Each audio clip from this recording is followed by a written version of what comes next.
Recording in progress. Yes, sir. Call the meeting to order for the American Canyon Fire Protection District Board meeting, July 25th, 2023. Please rise and join me in the Pledge of Allegiance.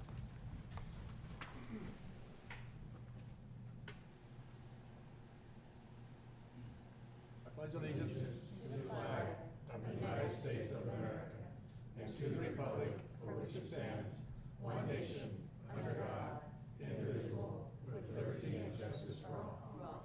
Thank you all. Please be seated. Roll call, please.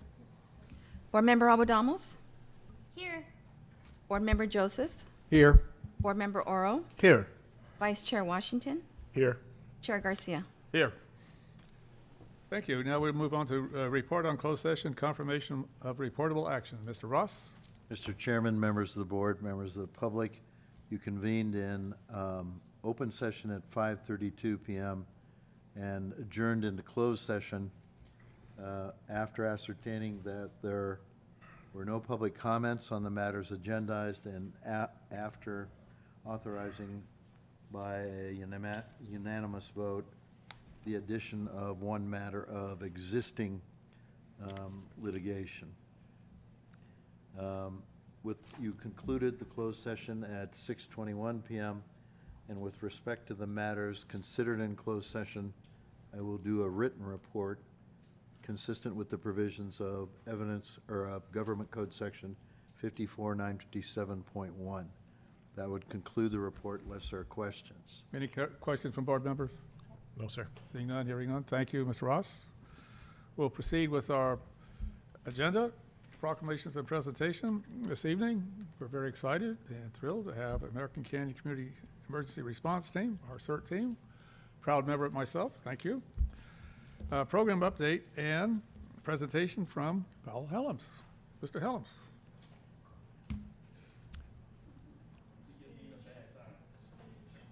Good evening, Chair and Board, Chiefs, and citizens of American Canyon. I was asked to come and give a little presentation on what CERT has been up to and what we accomplished a few weeks ago. So I'll be giving a short presentation about that. This is our board of directors, all volunteers. Mary Talbert, Beth Marcus, Michael Tadwald, and Brian Bennett. All members of the community here in American Canyon. And this is your American Canyon CERT team. We're 25 strong. We may be small, but we are mighty. We'll just go over some of the things we've done since there's no emergencies, knock on wood. We've had a chance to do a lot more training this year. And one of the training exercises we did was the active shooter drill in the city of Napa. We participated as victims in the drill. Some other training we did was some training with our fire department. So we actually worked together and we did this exercise, cribbing exercise, and it paid dividend in when we went to a conference and actually did the exercise at the conference. And you'll see slides in a little bit.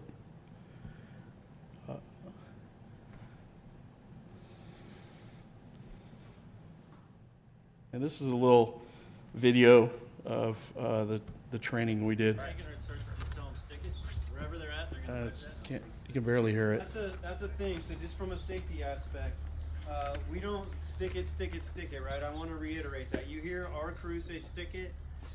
Don't wait for the third one because something's bad's going on. Okay. So for American Canyon CERT, I'm pretty much going to say for the rest of all CERT, that's our new standard. One stick. One stick. We want to be on the same page as the people that we're potentially might be working with. So they're the professionals. We're going that direction. So Captain not captain, sorry, battalion chief Prettyman is our new liaison. And we're blessed to have him on our team, or guiding us. And he helped organize this exercise, and we worked together. And obviously, you see, we learned some new things. So we're excited about the opportunity to work side by side with the firefighters, and for them to kind of see what we do. And this is just some of the things we've done so far this year. This skills update, we did some dispatch and command training, EOC training. We actually went to the EOC, Napa County EOC, and did some training with them. We participated in the Golden Eagle exercise, which is a communication exercise with 9 other counties involved in this exercise. And the object was to communicate with those 9 counties, which we successfully did. And there's just a few other things. We were invited to Yountville to do some traffic control and people control. And that's an ongoing thing that they ask us to do every year, so pretty proud about that. And then we also participated in the ACMS promotion.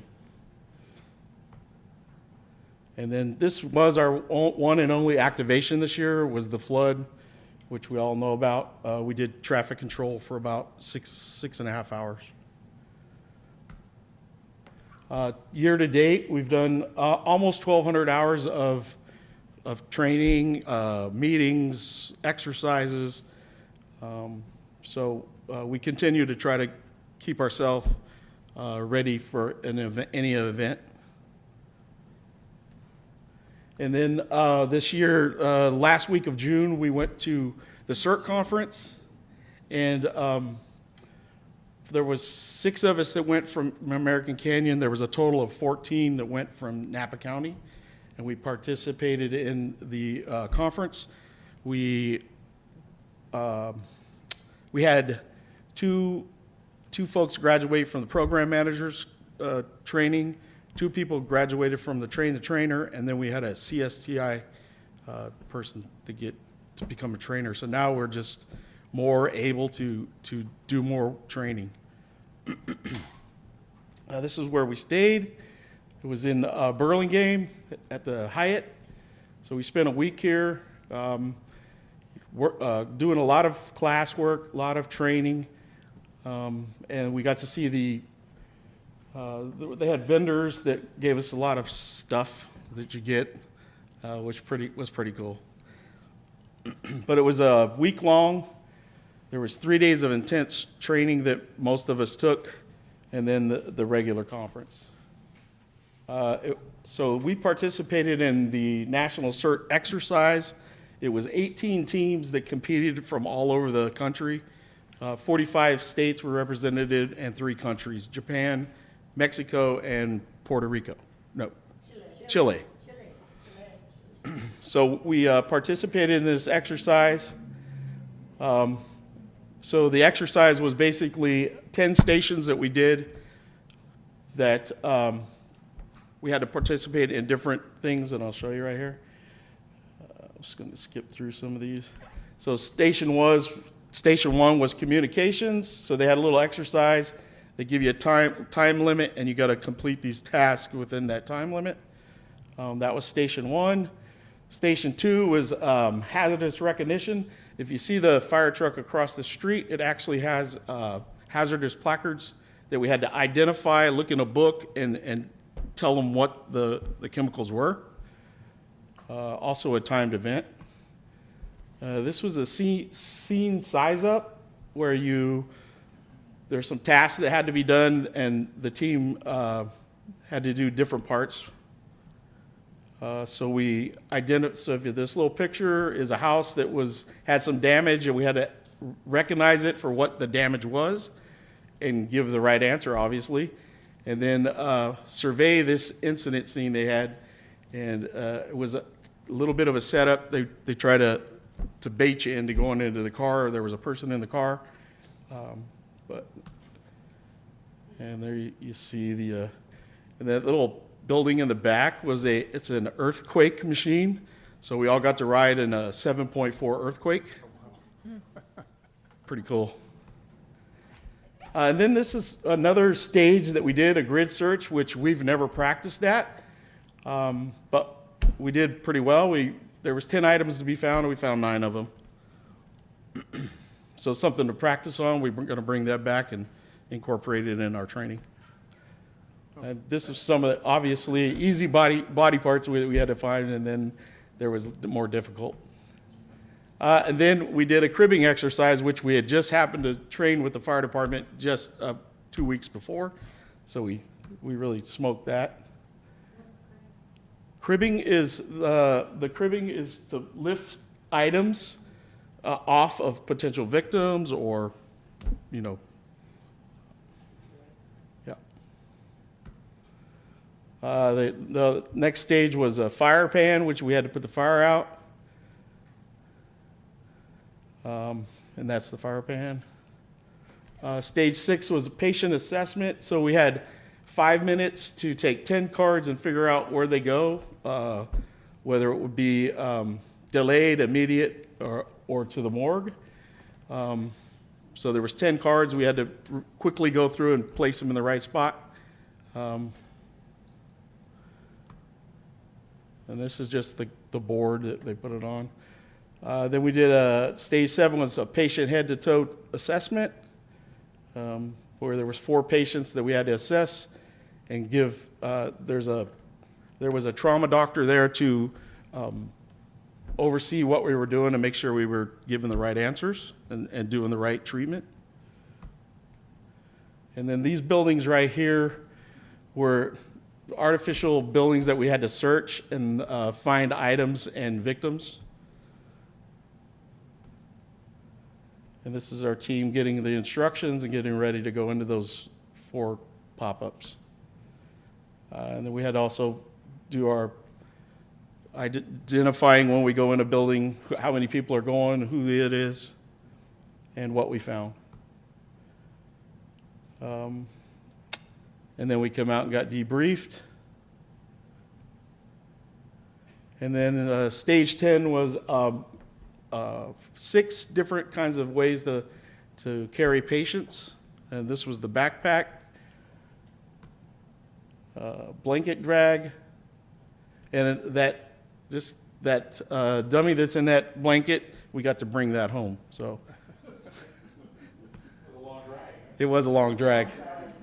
Another blanket carry, and then we did a chair carry, a 2-person carry, and then this backboard. This backboard is still giving me nightmares. So we've never really trained on the backboard and strapping somebody onto the backboard, so that's a training item that we're going to come back and we're going to ace it with the help of the fire department, hopefully. So we competed. We took first place in the paperwork portion of it. We took second place overall and third place in the medical assessment. And we also took third place in a dance contest. So it wasn't all work. It wasn't all work. I just want to point out that we missed first place by 2 points. 2 points. And it was probably that backboard carry. Yeah. And like I said, we did have some fun. They are right. So this was the group that we all took. I mean, there was 14 of us. Napa, City CERT, American Canyon CERT, and 1 person from CART. Very good. And then some of the upcoming, we have a basic training coming in September, and then we have one in end of September and October. Will be our second Spanish CERT. And then just the big thing is the year-end exercise. It's going to be a mass casualty incident, and we're hoping to partner with the fire department, the police department, and maybe some other folks. And that's pretty much what I got. All right, thank you. Bravo. Good job. Good job.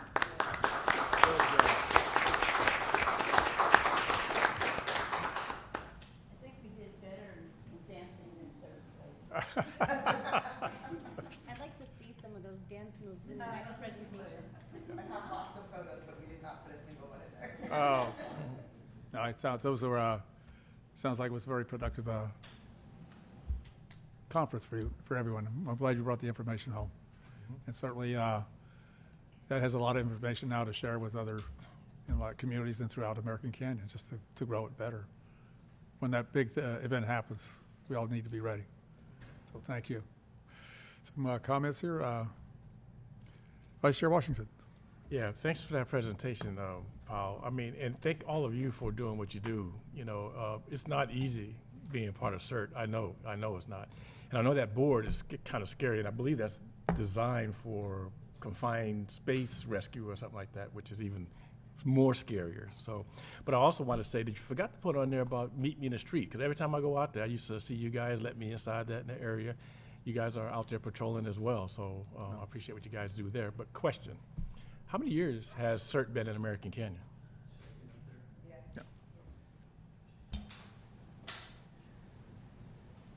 So American Canyon CERT was formed in 2007, 2017, right before the big fires we had. We like to say we got baptized by fire. So we started with 11 members, and we're up to 25 members now, and hundreds of hours of volunteer work. Yeah, and I noticed that there are several weekends I see you guys out there, out and about in the city doing training often. How often is that? So we do monthly training. Every month we have a training, and then we do quarterly training, and then we have a year-end exercise that we do, and then a skills update. So we try to train as much as possible. Okay, well, I appreciate everything that you guys do. Thank you. No problem. Board Member Alvadamos. Thank you, Chair. I feel like we ask this every single time, but you never know who's watching. How can a community member get involved in CERT?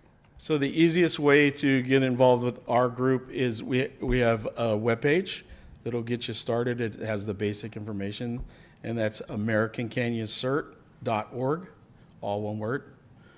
Or you could go through the fire department. I think they have a link that will link us to us. But basically you need to take a basic 20-hour class, which is provided free of charge at the county. We do 5 of those a year, and that would be the very first steps. Thank you. Have a comment from the board? No, thank you for the presentation. And Mr. Helms, since you mentioned it, I remember that you and I met during those fires when you set up the American Canyon High School, and you're like, we just started this thing. We didn't know it was going to be like this. Yeah, and they were there all weekend, way longer than anybody should be. And thank you for your service. I'm glad to see it continue and grow. And your leadership with the program here has been tremendous. And I'd love to see new faces involved. And you guys just keep taking it to the next level. So thank you. No problem. Yeah. Ditto from me as well. You guys have done great. Thank you for your help. Yeah, no problem. Know that the coordinated effort between the acronym is COAD, Community Organizations Assisting with Disasters. So that's just another element of, became very obvious with the fires. When you evacuate people for their safety from their housing, then what happens with them? What happens with the animals? Now that's why we have people like the animal rescue groups, and COAD does a map your neighborhood. So when the power goes out, you have an idea what your neighbor's needs are. So if somebody's on, say, a medical device and they need power for that. I think one time we were sent out on a mission to check out that in the neighborhoods. You know, do you access to your pharmacy? Do you have a power device that you needed? Do you have oxygen? Things like that. So there's other things in terms of making sure people are safe and well. So thank you again. We wouldn't be as successful as we are without the help of the fire department. The support we get from the fire department is bar none the best. Coming from the conference, there's teams that struggle, and that's because they have no support. So thank you guys for supporting us and believing in us. Well, thank you.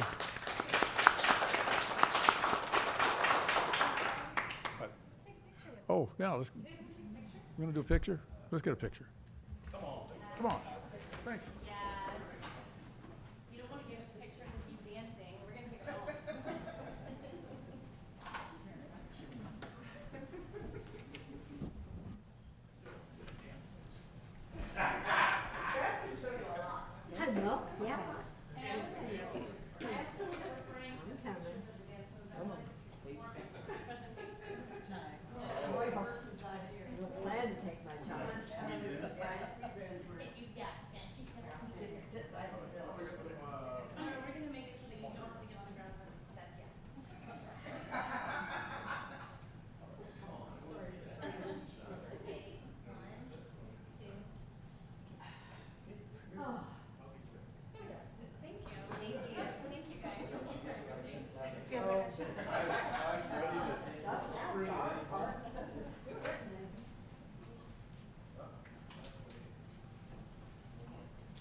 right, well, again, thanks for the presentation, and thank you, sir, for everything you do in the community. Because you're a huge success story and a model for many other communities out there. So thank you. We're going to move on with our agenda now. Public comment, anything not on the agenda? We've received any public comments? Not at the moment. Okay, anybody in the audience wishing to comment? Public oh, there's Justin. Hello, Justin, can you hear us? I'm here. Okay. Are you on for public comment or just visiting? I can't talk too much. No, I think I don't know, you're right, so freezing. I think it was heat.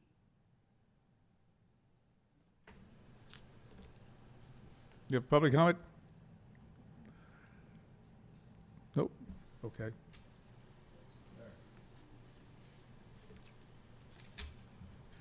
Okay, anybody else from the public wishing to comment?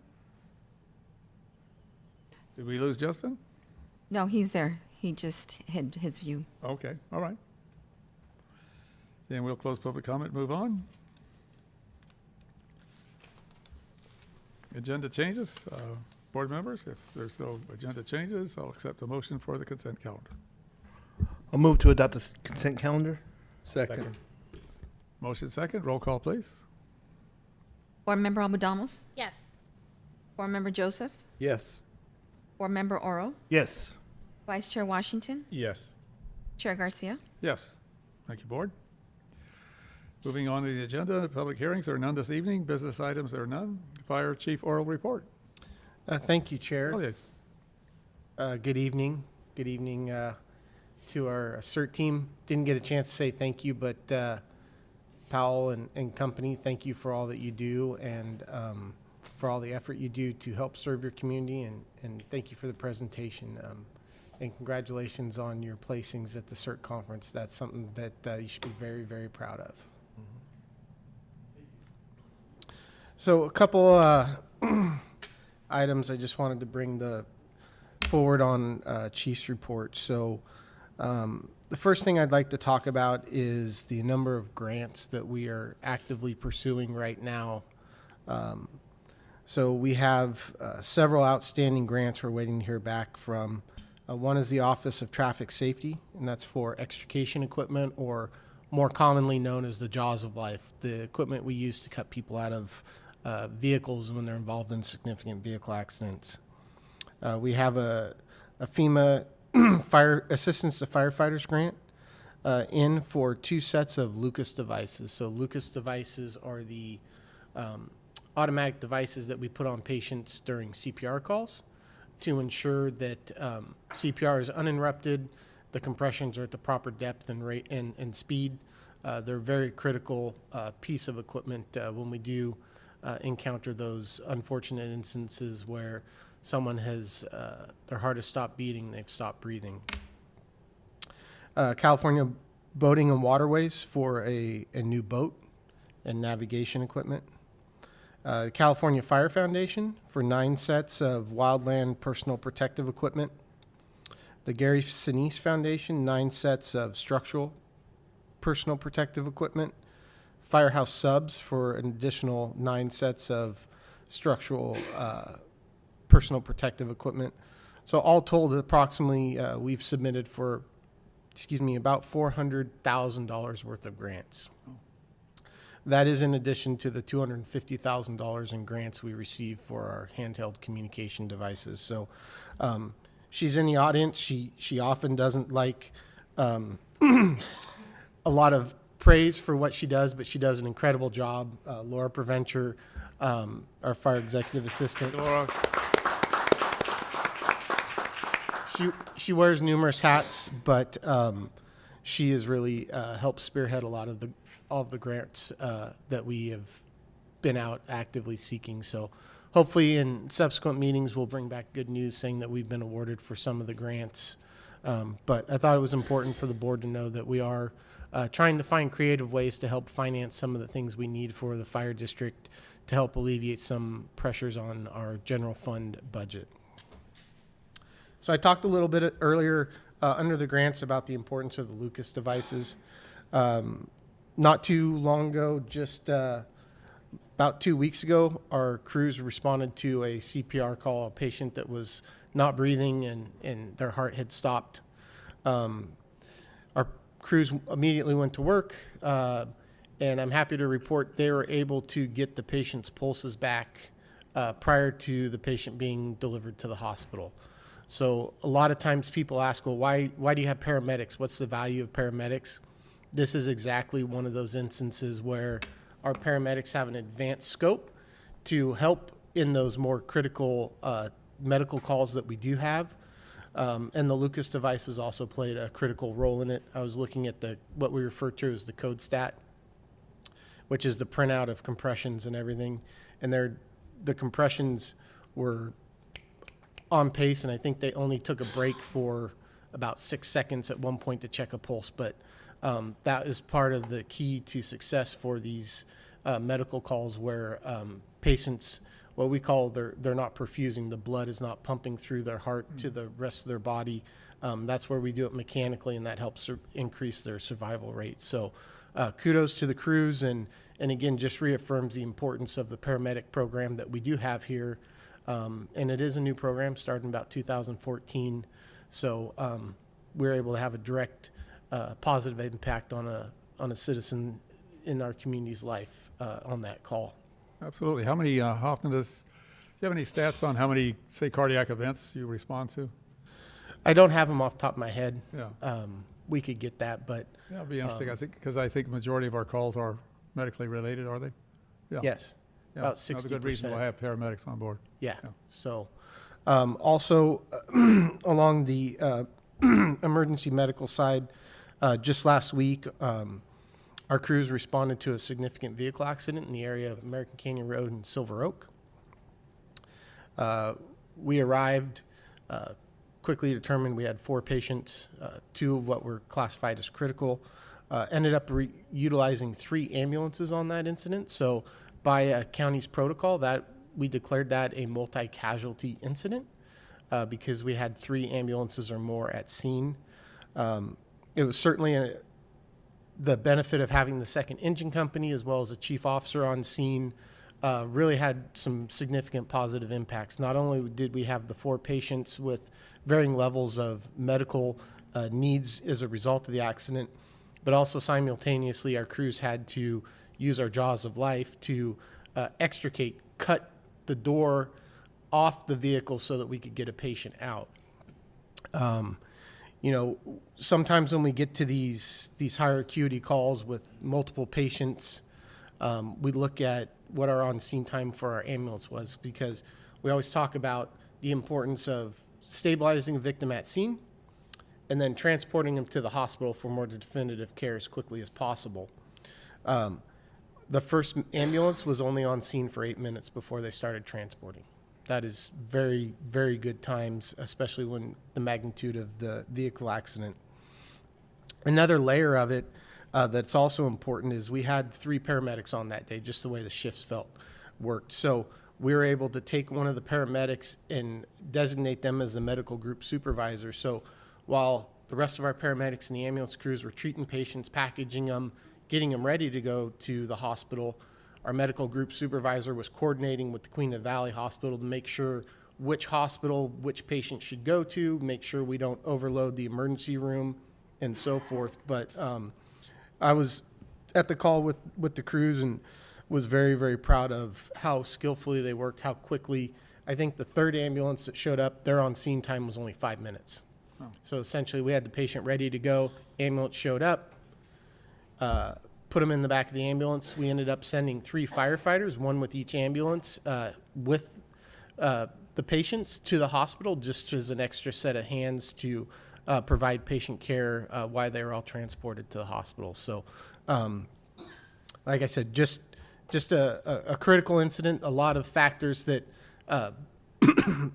previous decisions made by the board, staffing the second engine, chief officer coverage, and so forth, really came to fruition and really contributed to the successful outcome of the call.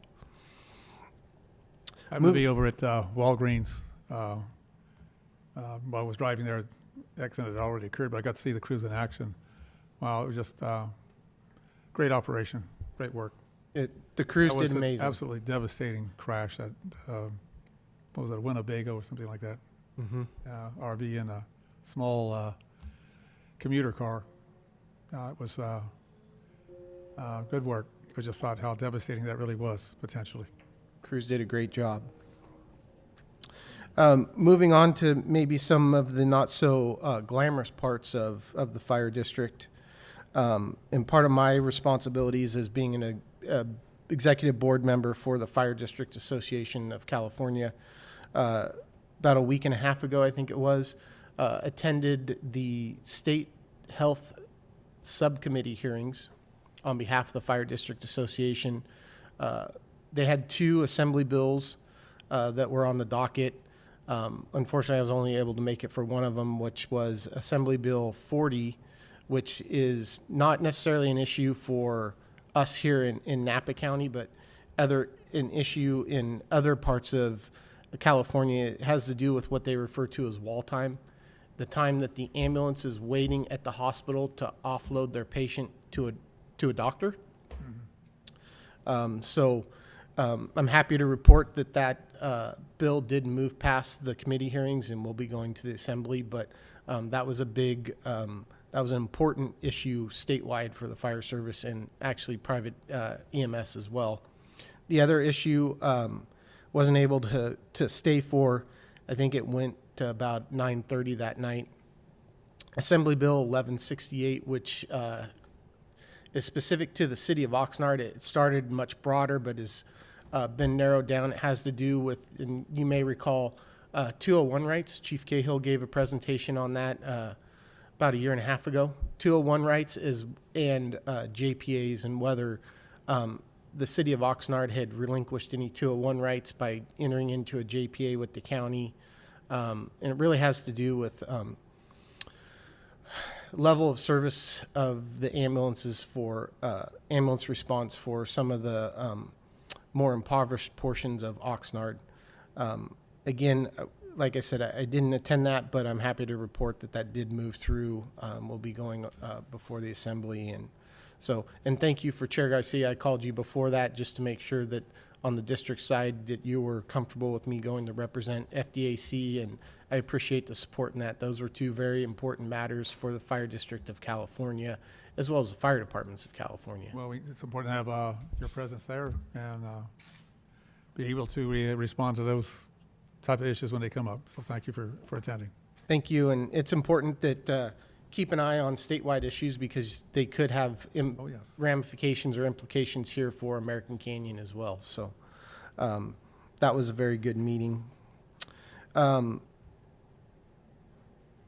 Just last week, attended the County Board of Supervisors meeting. Happy to report that the Board of Supervisors approved a resolution unanimously implementing our fire capital facilities fee for the unincorporated portions of the fire district. So now our fees are standard across the district because, as you may recall, fire districts aren't allowed through the Fire District Act to impose fees on development, but the agencies having land use authority can on their behalf. So again, another productive meeting, and thankful for the support from the Board of Supervisors to approve that for the fire district.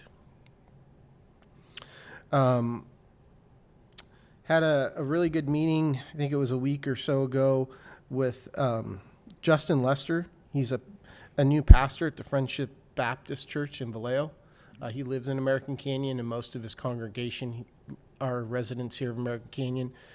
Just a productive meeting, just getting to know each other, having coffee, talking about how we may be able to work together, collaborate in the future. But overall, just a good meeting, and really enjoyed meeting Pastor Lester. And then finally, you may recall, as part of the budget package in June, we requested some funding to repair the floorings at the James Road station. Fortunately, when the station was reopened, the flooring that was put in, that was a vinyl laminate flooring, is completely delaminated. It's become a tripping hazard.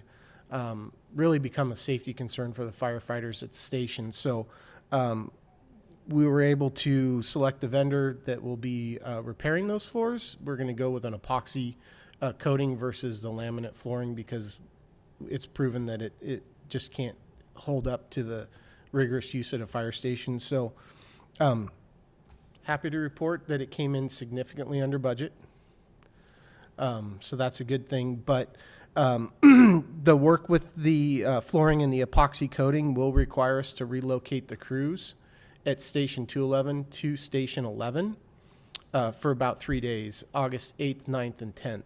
So we'll be doing public messaging, ensuring that the public is aware that we are relocating the crews. We are not degrading our service by any stretch. We still have 2 fire engines staffed 24/7, but they just won't be there for the 3 days while the work is being done, and then the epoxy fumes are aired out so that it's safe for them to inhabit again. But it's going to be important to get that flooring done. Hopefully it'll prevent any future injuries with trips, falls, and ankle injuries, which we're looking at right now with the potential of the way the flooring has degraded over such a short period of time.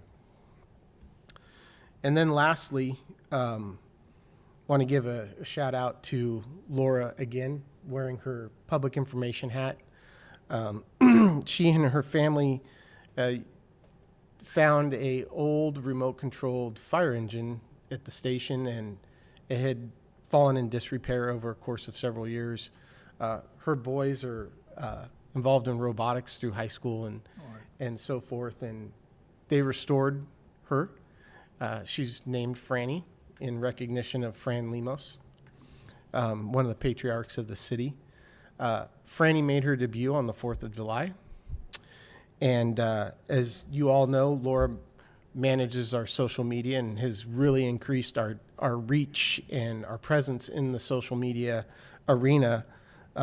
As of today, Franny has 219,433 likes.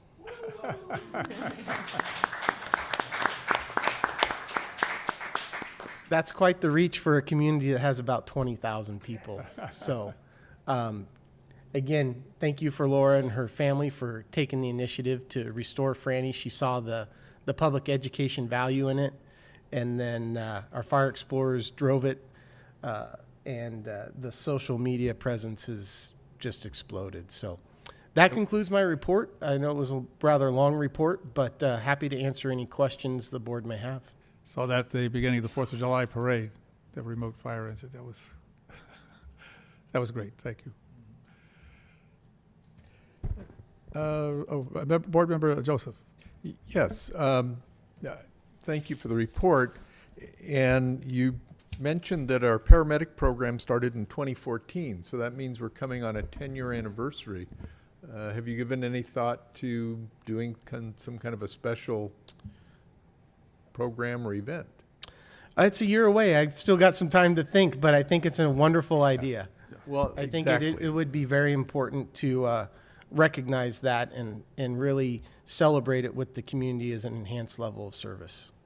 I would agree. And we could throw Franny in there, who will make us all look small by comparison. Okay, any other comment from the board?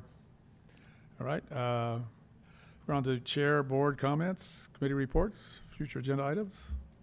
Anything from the board? Seeing none, hearing none? Okay, very good. Well, then we have concluded our business for the evening. We are adjourned. Thank you all. Good night, American Canyon.